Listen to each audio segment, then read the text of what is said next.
ये आकाशवाणी है। प्रस्तुत है कार्यक्रम सुर्खियों में। इसके अंतर्गत सुनिए भीषण गर्मी और इसके बचाव के लिए बरती जाने वाली सावधानियों पर चर्चा।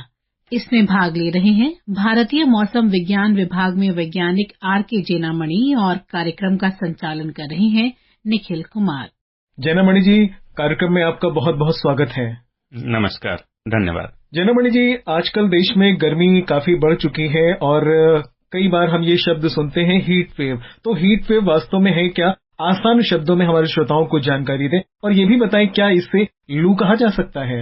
बिल्कुल, पहले अगर इसकी जो डेफिनेशन दे कि हीट वेव कैसे उत्पन्न होता है और बोला जाता है हमारे सारे श्रोताओं को कि हीट वेव चल रहा है, तो एक तो जो हमारा तापमान का जो मिलता है जो माप, जैसे उड़ीसा में रिसेंटली चला, तो उड़ीसा में हमारा अराउंड 30 ऑब्जर्वेशन है। उड़ीसा का बहुत सारा डिस्ट्रिक्ट का है, चाहे बारीपदा, बालेश्वर, भद्रक। तो ईच डिस्ट्रिक्ट का जो स्टेशन है, जहां स्टेशन है जो हमारा ऑब्जर्वेटरी बोला जाता है, तो वहां से एक तापमान आता है दिन का सबसे ज्यादा तापमान।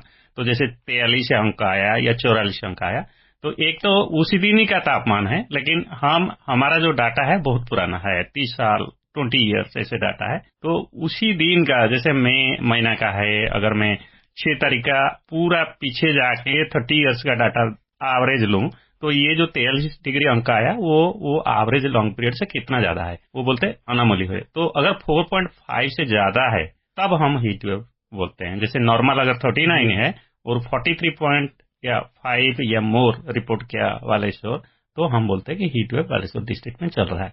यही उनकी डेफिनेशन है।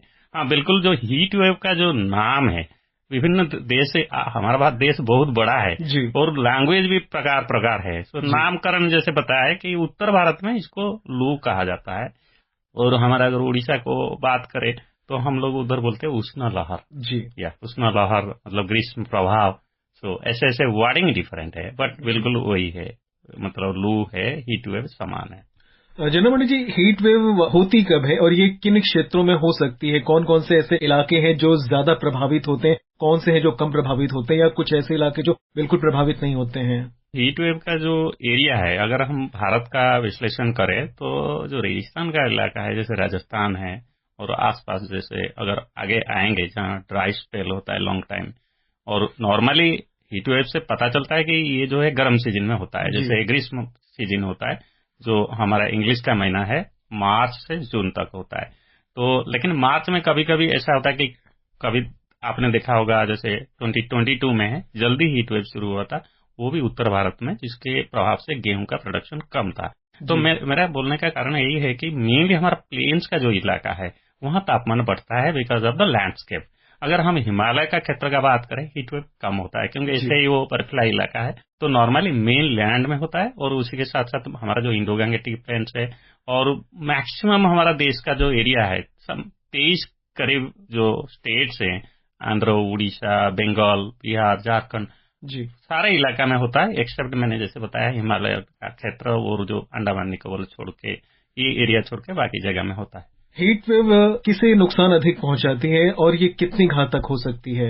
देखिए, हीट वेव जो है आजकल जो क्लाइमेट चेंज और ग्लोबल वार्मिंग के वजह से इसकी घातक ज्यादा चल रहा है, क्योंकि सभी ने देखा होगा कि अगर मैं पूरा ना एक एग्जाम्पल ले सकता हूं तो यूरोप में एक 2003 में हुआ था, जिसमें लगभग 70,000 पीपल डाइड, 70,000 लोग मर गए थे। और उड़ीसा में भी एक तुलनात्मक 1998 जिसमें 2500 लोग मर गए थे। तो हीट वेव काफी घातक हो सकता है अगर स्पेल लंबा चलता है या तापमान रहता है ज्यादा। जैसे सभी को मालूम है कि हमारा शरीर जो है वो ट्यून होता है 25 से 28 डिग्री या मैक्सिमम 30 डिग्री। अगर आप ऐसे दोपहर में बाहर चला जाए, जैसे दिल्ली में आज 43, 42 तापमान चल रहा है, तो आप आधा घंटे 1 घंटा आप जा सकते हैं। बट अगर लंबा टाइम आप एक्सपोज करेंगे तो आप बॉडी जो है वाटर बैलेंस होता है, लॉस करता है, और उसके साथ साथ बहुत सारे प्रोसेस बॉडी का खतरनाक होता है। तो इसलिए हीट वेव जो है फाटल होता है और आदमी ज्यादा टाइम एक्सपोज करना नहीं चाहिए, बाहर रहना नहीं चाहिए। जैनामणि जी, एक चीज आपसे मैं यहाँ पर और पूछना चाहूंगा, हीट वेव क्या दिन में नुकसान पहुंचाती है, रात में भी इसका असर देखने को मिल सकता है लोगों में? और ये किस आयु वर्ग के लोगों को अधिक नुकसान पहुंचाती है, या फिर किसी को भी अपनी चपेट में ले सकती है जो दिन के समय में या तेज गर्मी में बाहर होता है? ये तो हर वर्ग को अफेक्ट करता है। वो जो हमारा बोलते हैं ना लाइवहुड मतलब आप क्या काम कर रहे हैं। अगर जैसे मैं मिडिल एज कोई हेल्दी पर्सन का बात करूं, चाहे कितना भी हेल्दी हो, जैसे हमारा कंस्ट्रक्शन में काम करते हैं, काफी जिसको लंबा टाइम बाहर रहना पड़ता है और बिल्डिंग के ऊपर नया नया हायर हाइट में रहना पड़ता है, वहां तो तापमान जो हमारा तापमान रिकॉर्ड कर रहा है कहीं गुना ज्यादा है, 50 डिग्री 60 डिग्री है। तो ये कंडीशन में जो काम कर रहा है, अगर वो ब्रेक नहीं लेगा, अगर 11 बजे से 3 बजे तक काम बंद नहीं करेगा, तो उसको तो बहुत खतरनाक है। और बाकी जैसे बताया कि अगर इन जनरल बात करें, जो घर में रहते हैं, जैसे कोई सीनियर सिटीजन है, कोई एल्डर आदमी और बच्चे क्या है ना, वो बोल नहीं पाता है कि मेरे बॉडी में पानी, या मुझे लग रहा है कि पानी पीना चाहिए। जो मिडिल एज है उनको तो जानकारी रहता है कि या मुझे रेगुलर पानी पीना चाहिए, तो फिर हीट स्ट्रोक हो सकता है। तो इसलिए इन लोग को जैसे अगर निकलते हैं तो सुबह निकले या शाम को निकले, लेकिन दिन का जो हाई टेम्परेचर है 11 से 3 बजे तक हम मना करते हैं कि आप मत जाइए, और हीट स्ट्रोक हो सकता है। रात के समय में भी रात के समय में आप देखिए कि कूलर लगाइए, क्योंकि रात का जो रेस्ट है बहुत जरूरी है। दिन में तो आप सो नहीं पाया क्योंकि तापमान ज्यादा है। मैं गांव का बात कर रहा हूँ जहाँ सपोर्टिंग नहीं है कूलिंग सिस्टम, लेकिन कूलिंग सिस्टम बहुत आज के जमाने में, अगर आप शहर में रहते हैं तो कहीं ना कहीं आपको ये देखना पड़ेगा कि आप जहाँ सोते हैं वो आपको अच्छी नींद लगे, क्योंकि लंबा स्पेल चलता है। जैसे आपने देखे होंगे एक हीट वेव स्पेल 15 दिन 20 दिन, पिछले जो 2023 बिहार और पूर्व उत्तर प्रदेश 1 जून को शुरू हुआ, 21 जून तक चला। उड़ीसा में इस साल 15 अप्रैल में शुरू हुआ और आज ही खत्म हो रहा है, यानी 20 दिन एकदम चलता है, लंबा स्पेल चलता है। जनामणि जी, एक सामान्य अगर हम बात करें, जैसे हम सभी अपने अपने काम के सिलसिले में बाहर निकलते हैं और कभी कभी ऐसा हो भी जाता है कि दिन के समय हमें बाहर निकलना ही होता है, तो क्या क्या हम बचने के उपाय कर सकते हैं? अगर शुरुआती स्टेज से हम ध्यान दें तो मतलब क्या करके हमें घर से बाहर निकलना चाहिए? और अगर इन जनरल में हम बात करें, किसी को हीट वेव का कोई नुकसान होता है तो हमें सबसे पहले क्या करना चाहिए और उसकी किस तरह से मदद कर सकते हैं? बिल्कुल, जैसे मैं बात करूंगा कि एक तो मैंने बताया कि जो कंस्ट्रक्शन में काम करते हैं, या जैसे हमारा कोई कृषक भाई है या फार्मिंग कम्युनिटी है, तो वो ज्यादा से ज्यादा अपने जो जिसका काम करते हैं, या अगर अपना खुद का काम करते हैं, तो 11 o'clock जो शुरू होता है फोरनून, वहां से लेकर के आफ्टरनून 3 बजे तक काम न करें। आप कहीं नियरेस्ट जो शेड है, जो आपका तापमान बॉडी का ठीक रख सकता है, आप देख सकते हैं कि मैं कितना कंफर्टेबल हूं, तो इमीडिएटली आप रेस्ट करें। ये तो नंबर 1 है। नंबर 2, जैसे आप साइकिल में जा रहा है, चल के जा रहा है, या मोटरसाइकिल में जा रहा है, लंबा डिस्टेंस जा रहा है, हाईवे में जा रहा है, तो आप पानी के साथ निकले। कंप्लीटली बॉडी जो है कवर होना चाहिए। आपका तो हेलमेट है ही है, फिर भी आप कॉटन क्लॉथ में पूरा पांव तक आप शू पहनिए, क्योंकि हीट जो है वो बॉडी को मारता है, एक्चुअली फटाल होता है, आपको पता नहीं चलता है, स्लो किलिंग है। हीट वेव जो अंशुघात बोलते हैं या हीट स्ट्रोक बोलते हैं, वो एकदम से शुरू नहीं होता है, वो स्लो बिल्डअप होता है और आदमी को पता नहीं चलता है। और दूसरा, अगर कोई हीट स्ट्रोक का कोई लक्षण जैसे है कि आप बेहोश हो गया कोई, या उसकी तापमान कंट्रोल नहीं हो रहा है, तो इमीडिएटली जो ट्रीटमेंट है वो है आपका आइस एंड कोल्ड वाटर। जनमणि जी, देश में फिलहाल गर्मी की क्या स्थिति है और आने वाले सप्ताह या महीनों की हम बात करें तो किस तरह के हालात हमें देखने को मिलेंगे? अभी देखिए, एक मेजर स्पेल अभी जस्ट ओवर हुआ जो बहुत पीक पर था, और तापमान जैसे बंगाल हो, उड़ीसा हो, इवन झारखंड का जो सिंहभूमि एरिया है, कलाईकुंडा, जो मेदिनीपुर है, उड़ीसा का जो बालेश्वर, बारीपदा, बहुत सारा सिटी 45 से 47 रिपोर्ट किया लास्ट 15 से 20 दिन। लेकिन अभी अच्छा खबर है कि जो हीट वेव पूर्व भारत में था ऑलमोस्ट फिनिश है, आज से रेन शुरू हो रहा है। और लेकिन हम अगर दक्षिण भारत का बात करें, फिर जो तेलंगाना, रायलसीमा, जो आंध्र प्रदेश का एरिया है, तमिलनाडु का उत्तरी भाग और कर्नाटक, ये एरिया में डेवलप हो रहा था, लेकिन फिर वो काल से भी कम हो रहा है। यानी जो हीट वेव मानेंगे ये सारा इलाका पूर्व भारत दक्षिण भारत में नहीं रहेगा, लेकिन पश्चिम भारत में जो है जैसे राजस्थान है, वहां तो हुआ नहीं। इस साल दिल्ली में तो बहुत ज्यादा अच्छा रहा, मतलब तापमान जो है 40 डिग्री 37 डिग्री का नीचे था, पहले बार काल से 41 डिग्री प्लस हो रहा है। तो कुछ बेल्ट इधर डेवलप हो रहा है, मतलब दिल्ली में नहीं हो रहा है, लेकिन राजस्थान और पश्चिम मध्य प्रदेश, गुजरात में हीट वेव नेक्स्ट 3-4 डेज तक डेवलप हो सकता है, यही भविष्यवाणी है। अदरवाइज कहीं हीट वेव नहीं है, और दक्षिण भारत, पूर्व भारत में बारिश का स्पेल शुरू हो रहा है। अभी बीते समय में कोई ऐसी स्थिति गर्मी की देखी गई जहां पर कोई रिकॉर्ड टूटा हो पिछला? बहुत सारा स्टेशन, जैसे कलाईकुंडा है, जैसे सिंहभूमि डिस्ट्रिक्ट है, और बहुत सारा स्टेशन हमारा सामने आया। उड़ीसा में तो बहुत सारा आया, बारीपदा आया, बालेश्वर आया, और उसके साथ साथ अनुगुल आया जहां 45-47 रिपोर्ट हो रहा था। लेकिन अभी वो रिकॉर्ड वाला तापमान नहीं है अभी, बस क्योंकि अभी 2 महीना still is there, May and June, तो हमें ये देखना है, क्योंकि इस साल एल निनो ऐसा ईयर होता है कि जिसमें हीटवेव का संख्या ज्यादा होता है। इस बार ऑलरेडी हीटवेव संख्या ज्यादा हो रहा है। तो आपने एल निनो का भी जिक्र किया, तो एल निनो का हमारे आने वाले मानसून पर कोई असर पड़ने वाला है? देखिए, ये जो एल निनो है, ये जो पॉजिटिव में था, जो तापमान ज्यादा था पूर्व प्रशांत महासागर में, अभी कम हो रहा है धीरे धीरे फ्रॉम जून ऑनवर्ड।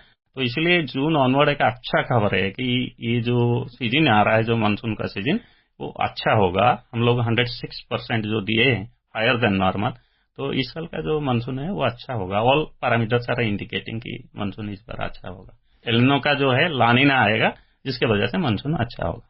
जनमणि जी, देश में चुनाव जारी है और ऐसे में हर विभाग की जो सरकारी विभाग है उनकी जिम्मेदारी बढ़ जाती है अपनी तरफ से, जो भी हम सेवाएं लेते हैं। तो मौसम विभाग, निर्वाचन आयोग या फिर राज्य आपदा प्रबंधन प्राधिकरण और रेलवे के साथ मिलकर के किस तरह से काम कर रहा है? हमारा प्राइम मिनिस्टर साहब, इसको सारा मैं समरी यही कर सकता हूं कि सभी मिलकर काम कर रहे हैं। और इलेक्शन का 2 फेज ऑलरेडी कंप्लीट हो चुका है। अभी जो फेज 3 आ रहा है, जो मेनली 7 तारीख के काल है, तो ऐसे कोई तापमान का ज्यादा कुछ नहीं है। जो चल रहा था उड़ीसा बंगाल, वो तो खत्म हो चुका है। यानी जो फेज 3 है उसमें वहां भी इलेक्शन नहीं है। तो हमारा जहां इलेक्शन है, थोड़ा बहुत इंटीरियर, जो कर्नाटक का अंदरूनी हिस्सा है, तो कर्नाटक जो उत्तरी भाग है उसमें थोड़ा बहुत तापमान रहेगा। अदरवाइज जैसे महाराष्ट्र है, वहां भी थोड़ा 41-43। अदरवाइज होल गुजरात जो है अच्छा है। वो गुजरात में भी कल इलेक्शन है, सब आ सकते हैं वोट देने के लिए। वेदर अच्छा रहेगा। और हमारा जो रहता है उत्तर भाग, जो मध्य प्रदेश का, वहां भी तापमान इतना नहीं है, वो 39, 40, 41 है। तो मेरे ख्याल से बहुत बढ़िया वेदर चल रहा है। तो चाहे यूपी का हो, मध्य प्रदेश, जहां जहां हो रहा है, वेस्ट बंगाल हो, असम में थोड़ा बहुत बारिश हो रहा है, अदरवाइज नॉर्मल वेदर है। लोग आए और अच्छी से वोट दान करें। जनमणि जी, हमने हीट वेव के बारे में काफी बात की है। हम आपसे ये जानना चाहेंगे कि यदि इससे बचने का हमें एक जनरल सा उपाय करना हो कि इस समस्या से निपटने के लिए अपने स्तर पे बड़े से बड़े प्रयास करना हो, तो प्रकृति आधारित समाधान क्या क्या हो सकते हैं? कैसे हम अपनी जिम्मेदारी निभा सकते हैं? देखिए, घर में ना सब मिलके इसको जरूर निपटना चाहिए। जैसे अपना घर का जो छत है, चाहे आप जिससे भी रहते हैं, लेकिन उसको कोल्डर शेड बनाना चाहिए। मैं बता दूं, जैसे गांव में उसके ऊपर कुछ डाल देते हैं, पत्ता कुछ सूखा, उसको पानी भी डालते हैं, सो दैट वो छत जो है नीचे से ठंड रहेगा, ऊपर से जो गर्म आता है उसको ऑब्जर्व करेगा। लेकिन जो हमारा जैसे शहरी में जो हमारा रहते हैं छोटे छोटे टीन का घर है, उसके ऊपर वो लोग भी कुछ ग्रीन शेड डेवलप कर सकते हैं।